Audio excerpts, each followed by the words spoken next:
viré de sa propre entreprise. Il en a fait la plus puissante au monde. Apple.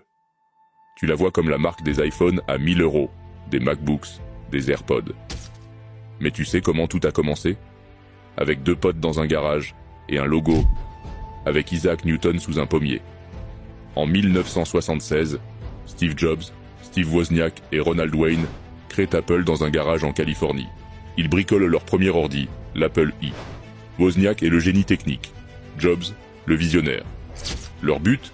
Rendre l'informatique accessible à tous. En 1977, ils sortent l'Apple II. Succès énorme.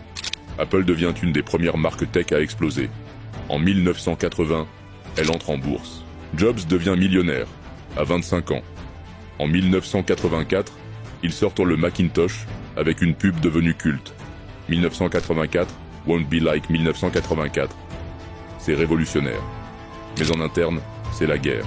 Un an plus tard, en 1985, Steve Jobs est viré de sa propre entreprise. Oui, le gars qui a créé Apple. Dehors. Il part créer une autre société. Next. Apple galère. Mauvaise vente. Mauvaises idées. En 1997, il rappelle Steve Jobs. Et là tout change. Il lance l'iMac, puis l'iPod, puis l'iPhone. 2007, le premier iPhone est présenté. Touchscreen, design, Internet dans la poche. C'est pas juste un téléphone.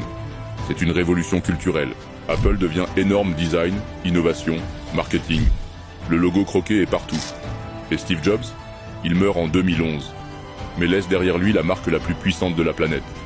Tu connaissais cette histoire? Abonne-toi pour d'autres légendes de marque.